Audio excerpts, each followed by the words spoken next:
Assalamu alaikum students. How are you grade 8th? Today we are going to start our lecture number 14, and in our previous lecture we have learned about cellular organization. We have studied 5 major group of organisms that are prokaryotes, protists, fungi, plants and animals. Then we have learned about the basic type of cells, that is prokaryotic and eukaryotic. Then we have learned about the basic organizations of the cell, that is unicellular organization, multicellular organizations and colonial organizations. And in our previous lecture we have learned and have detailed discussion about unicellular and colonial organizations, and in today's lecture we are going to start our third type of organization, that is multicellular organizations. In multicellular organizations, cells are organized in the form of tissues, organs and organ systems.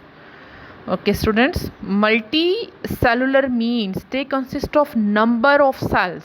Number of cells means millions or trillions of cells, just like the body of plants, the body of animals, bodies of humans. Our body consists of a large number of cells, and that cells are organized in the form of tissues. Similar cells that are performing similar functions are organized to form tissues. Similarly,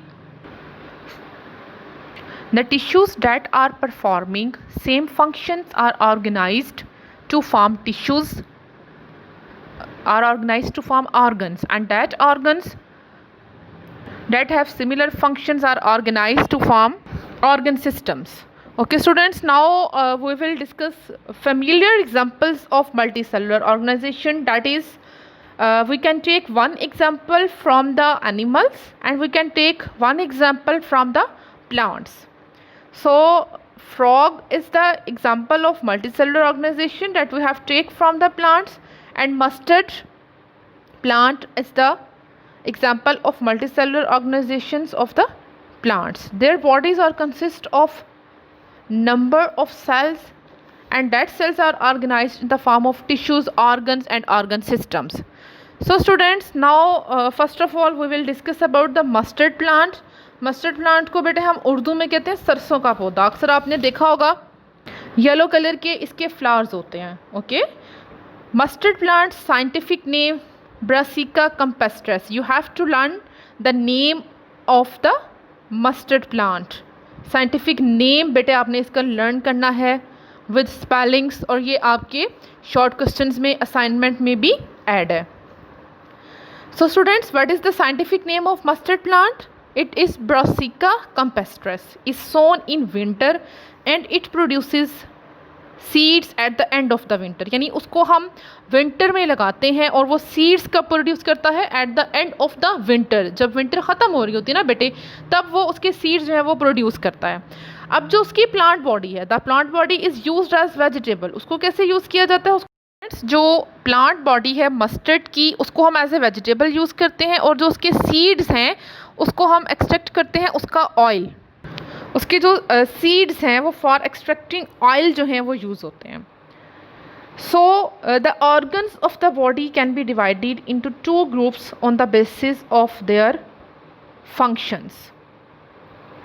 जो इसके organs हैं body के, उसको हम 2 groups में बेटे divide करते हैं उसके फंक्शंस पे. ठीक है, फंक्शंस की बेस में हम उसको 2 ग्रुप्स में डिवाइड कर देते हैं. Root, stem, branches and leaves are the vegetative organs which do not take part in the sexual reproduction of the plant. Means जो आपके ये स्टेम हैं, रूट्स हैं, लीव्स हैं, जो ब्रांचेस हैं, ये वेजिटेटिव ऑर्गन्स हैं. वेजिटेटिव ऑर्गन्स वो होते हैं बेटे जिसका सेक्सुअल रिप्रोडक्शन में कोई पार्ट नहीं होता.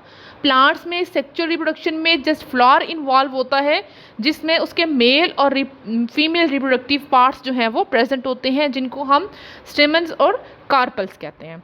सो बेटे इसमें भी आपका शॉर्ट क्वेश्चंस बनेगा. Write the names of the vegetative organs of the plants, then you can write root, stem, branches and leaves. Okay students, And flowers are the reproductive parts of the plants because they take part in sexual reproduction and produce fruits and seeds.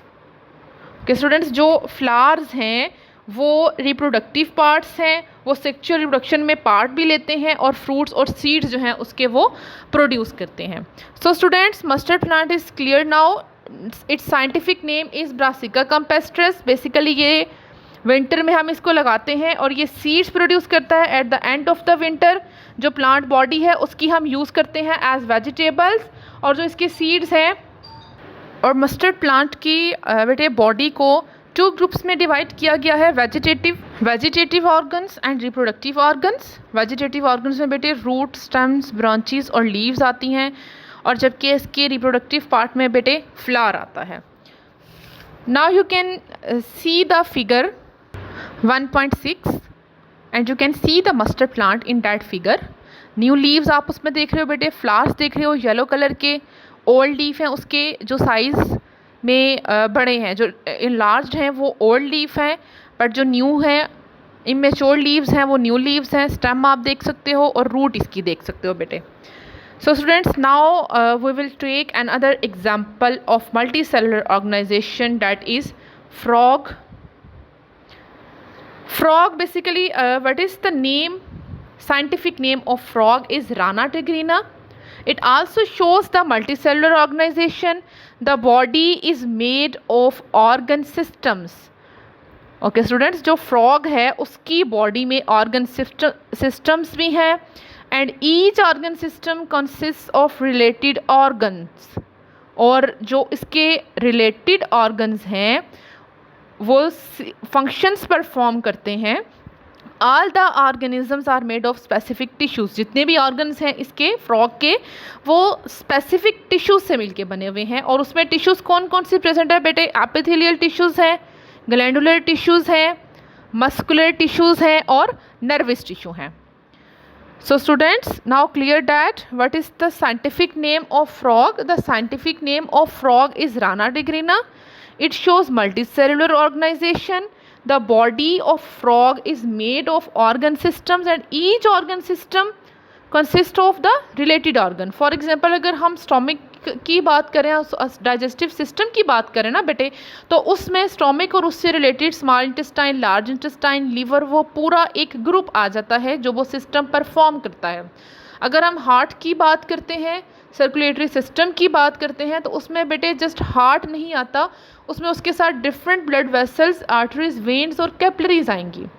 तो अगर हम nervous system की बात करते हैं उसमें brain, spinal cord, different nerves जो हैं वो सारी उसमें आती हैं. तो इस तरह से क्या होता है कि एक ऑर्गन सिस्टम के साथ पूरे ऑर्गन्स एसोसिएटेड होते हैं, वो कोऑर्डिनेट करते हैं आपस में, जिसकी वजह से वो फंक्शन जो है वो परफॉर्म कर सकता है. So students, now our topic cellular organization is completed, in which we have learned about 3 basic type of organization: unicellular, colonial organization and multicellular organization. You have to learn all this topic. You have to learn the scientific name of frog and mustard plant. तो बेटे आपने ये complete topic जो है ये learn करना है. और बेटे इस lecture के साथ हमारा ये जो chapter number 1 है ये भी complete हो गया है. अब हम next lecture में बेटे new chapter start करेंगे.